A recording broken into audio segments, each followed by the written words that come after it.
अस्सलाम वालेकुम first year. Chapter number 11 हमारा लास्ट लेक्चर में कंप्लीट हो गया था। क्वेश्चन एक्सरसाइज के जितने भी थे हमने उनको डिस्कस किया, वेरी इजी था उसमें। लेकिन अभी हमें जो स्टार्ट लेना है वो है चैप्टर नंबर 13। ठीक है, आपने 9th 10th 11th और अब 13 12th जरा थोड़ा सा लेंथी है। 13 14 पहले करेंगे, उसके बाद 12th पे आएंगे। ठीक है, ये छोटे छोटे 3 4 4 लेक्चर्स बनेंगे। फिर मैं बता रही हूँ चैप्टर नंबर 11 आपका कंप्लीट हो गया। चैप्टर नंबर 13 शुरू करने से पहले, मतलब उसमें समझ कह लो कि जो चीज़ें यूज़ होंगी ना वो वापस मुझे इधर आना पड़ेगा। ये है तो चैप्टर नंबर 11 में है, क्योंकि आपके स्मार्ट सिलेबस में नहीं है, लेकिन 13 चैप्टर में यूज़ हो रही हैं, 13 14 में। तो इसलिए मैं इसको थोड़ा सा जितना पॉसिबली मैं ब्रीफ कर सकती हूँ ना, तो इसको मैं करके आपको एक्सप्लेन करूँगी। ठीक है, फिर ज़हन में रखें कि आपके स्मार्ट सिलेबस के अकॉर्डिंग चैप्टर नंबर 11 के पिछले लेक्चर्स में सारा कुछ कंप्लीट हो गया, जो जितने भी टॉपिक्स थे।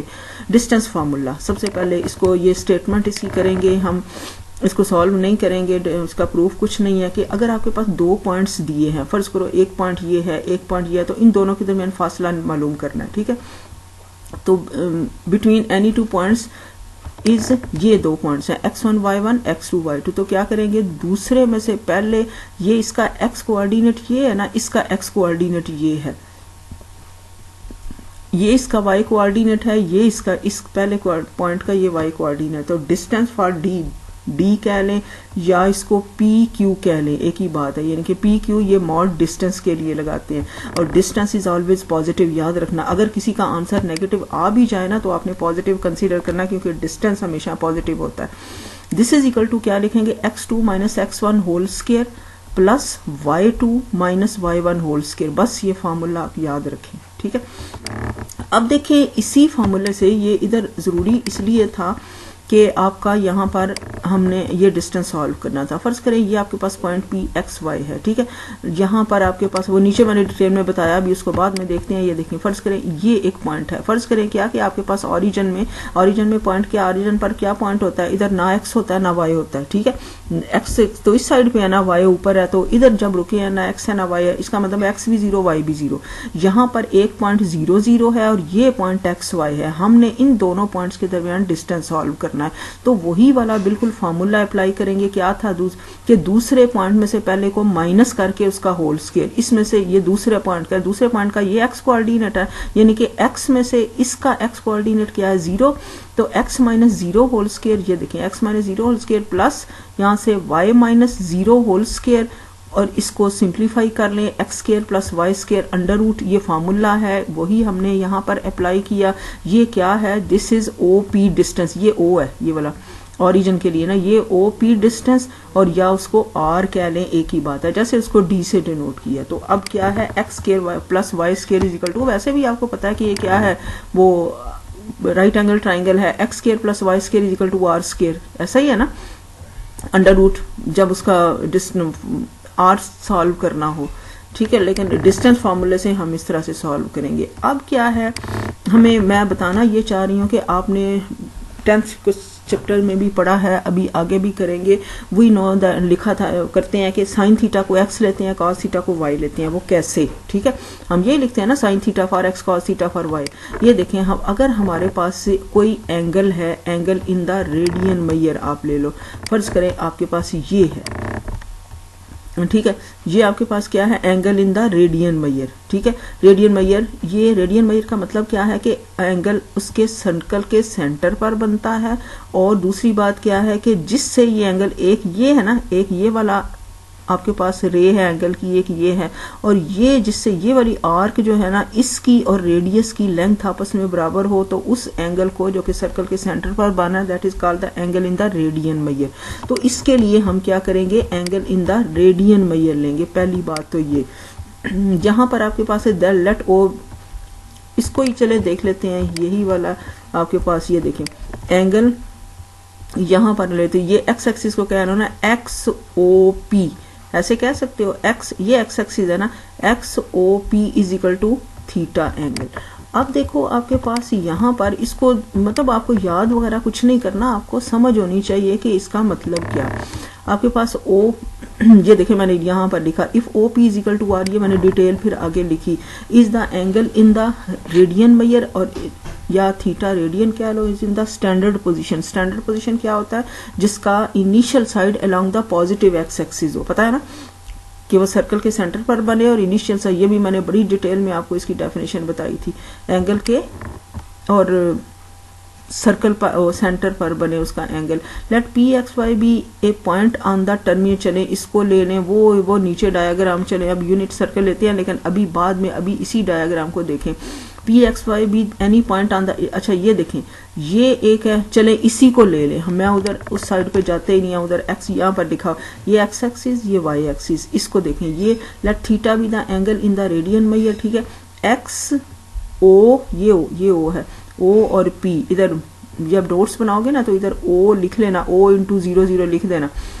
X O P is equal to theta radian in the standard position, उसके सेंटर पर बन रहा है, इसकी क्या है ओरिजिन, इसकी इनिशियल साइड जो है एंगल की ऐसे है ना along the positive x axis, दूसरी बार और दूसरा ओरिजिन पर बने that is called the angle in the standard position. Let P centre पर नहीं सॉरी ओरिजिन पर, let P x y be any point in on the terminal side of the angle P x y, ये देखें अब आपने initial side angle की क्या है, ये एंगल है ना ये वाला, ये एक्स ओ पी है, तो ये इसकी इनिशियल साइड है, यहाँ से ऐसे बनाना, तो this is the terminal side. तो लेट हम क्या करते हैं, पी एक्स वाई एक पॉइंट ले लेते हैं on the terminal side of the angle. अगर हम ऐसा ले लें तो ओ को जब पी से मिलाएं, ये तो मैंने डायग्राम पूरी बना दी ना, तो इधर बाकायदा कंस्ट्रक्शन लिखी है कि ओ को पी से मिलाएं, ये distance R right angle triangle है, तो इसका मतलब क्या है, ये O P is equal to R, तो ये देखो is the then O P is equal to R is the distance from the origin, ये O into 0 0 to the point P x Y. 6 trigonometric function हमें define करने हैं। आपको पता है वाई ओवर ये बेस ओवर हाइपोटेन्यूज क्या होता है, कॉज ऑफ थीटा, पता है मैट्रिक में कही है आपने, परपेंडिकुलर और हाइपोटेन्यूज साइन ऑफ थीटा, ठीक है। तो यहाँ पर बेस ओवर हाइपोटेन्यूज का मतलब X over R is equal to cos theta, ये X over R is equal to cos theta, Y over R is equal to sine theta, और फिर टेंजेंट थीटा क्या होगा, परपेंडिकुलर ओवर बेस यानी कि Y over x, ये सारे मैंने लिख के आपको बताए। Tangent theta is equal to y over x, और साथ ये जरूर बताना है कि एक्स जो है वो 0 नहीं है, क्योंकि ये 0 होगा तो ये अनडिफाइंड हो जाएगा, ठीक है, इसका कोई मतलब। इसी तरह कोटेंजेंट ऑफ वाई क्या होता है, बेस ओवर परपेंडिकुलर, ठीक है, ये परपेंडिकुलर और बेस ये पता है ना, ये आपने मैट्रिक में सारे किए, मैंने इसको रिपीट किया। सीकेंट थीटा क्या होता है, कॉज का उलट, कॉज क्या होता है बेस ओवर हाइपोटेन्यूज, सीकेंट क्या होगा हाइपोटेन्यूज ओवर बेस, और इधर हाइपोटेन्यूज क्या है, हमने क्या लिया था, इधर हाइपोटेन्यूज हमारा आर है ना, ठीक है, ये हाइपोटेन्यूज है, ये आपके पास बेस है, ये परपेंडिकुलर है, ये मतलब बिल्कुल बेसिक्स हैं, ये मैं बताना ये चाह रही हूँ कि आपको ये क्लियर होना चाहिए कि व्हाट इज दिस, ठीक है। ये देखें मैंने अलग लिखा अभी एक ट्राइंगल बना के, ये आपके पास क्या है बेस, ये आपके पास हाइपोटेन्यूज, ये दे, तो ये therefore cos theta is equal to base over hypotenuse यानी कि बी ओवर सी, इसकी जरूरत नहीं है, मैं वैसे ये जरूरी है आपके पास, ठीक है। Sine theta perpendicular over hypotenuse, tangent theta perpendicular over base, cotangent theta base over perpendicular, secant theta cos theta का उलट यानी कि H over B, hypotenuse over base, cosecant theta sine theta का उलट एच ओवर परपेंडिकुलर, ये P है, ठीक है। अब हमें मैं जो बताना आपको चाहिए, आपको पता लग गया x over r y over r, ठीक है। ये जैसे कॉस क्या था आपके पास स्टार्ट, ये cos theta is equal to x over r, y sine theta is equal to y over r. अब हम क्या करेंगे, ये तो हमने आर डिस्टेंस लिया था ना, अब हम क्या करेंगे, we take the unit circle. Unit circle आपको पता होना चाहिए, अगर नहीं ज़हन में तो आप याद रखें, यूनिट सर्कल ऐसे सर्कल को कहते हैं जिसका रेडियस 1 हो। रेडियस क्या होता है, ओरिजिन से लेकर सर्कल के सरकमफ्रेंस तक डिस्टेंस को रेडियस बोलते हैं। इसका मतलब है ये इतना, यहाँ ये भी रेडियस है और यहाँ से लेकर ये भी रेडियस है, 1 होगा, ठीक है। फर्ज करो यहाँ से लेकर इतना करती हूँ, ये भी रेडियस है, ये भी रेडियस है, ये इतना पॉइंट इधर तक ये भी रेडियस है। सर्कल के सेंटर से सरकमफ्रेंस तक जो डिस्टेंस होता है that is called the radius, ठीक है। यूनिट सर्कल किसे कहते हैं, ऐसा सर्कल जिसका रेडियस 1 है। पहली बात तो ये जहन में रखें। यहाँ हम क्या करेंगे, यूनिट सर्कल लेंगे। देखें जब आप वो जो cos 60 वो 90 270 180 और 360 की वैल्यूज को डिस्कस करते हो और वहाँ भी आप यूनिट सर्कल लेते हो, ठीक है। तो यहाँ पर जब यूनिट सर्कल लेंगे इसका मतलब है ये डिस्टेंस r की बजाय 1 हो गया, ठीक है। अब अभी आपने ऊपर क्या किया, ये देखें ना, ये मैंने इधर लिखे भी, देयरफॉर इसका मतलब है कि ये पॉइंट जो है a पॉइंट इसको कह लें, इसको b कह लें, इसको c कह लें, इसको d कह लें। a पॉइंट आपका क्या होगा, ये इतना a पॉइंट का मतलब पॉइंट क्या होता है, x और y लिखते हैं ना, x कोऑर्डिनेट, यहाँ पर x कोऑर्डिनेट कितना है, ये 1, ये ओरिजिन से लेकर इतना 1 है ना, और y क्या है, y है ही कोई नहीं है क्योंकि y तो ऊपर होता है ना, तो आपके पास इसके कोऑर्डिनेट्स क्या आएंगे 1 0।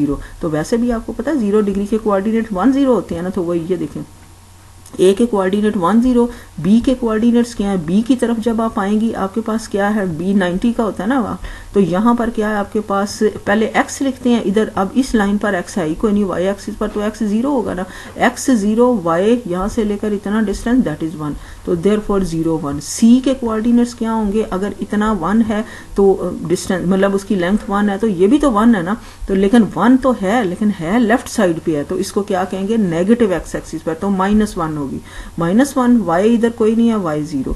d के क्या कोऑर्डिनेट्स हैं, ये नीचे आपके पास x क्या है, इस लाइन पर ये y एक्सिस है ना, x है ही कोई नहीं है, x 0 और y कितना है, ऊपर यहाँ से लेकर ऊपर 1, इधर से लेकर नीचे -1, ये coordinates a b c d के निकले। अब क्या है साइन थीटा कॉस थीटा, आपने साइन कॉस थीटा क्या होता है, x base over hypotenuse, x over 1 is equal to cos theta.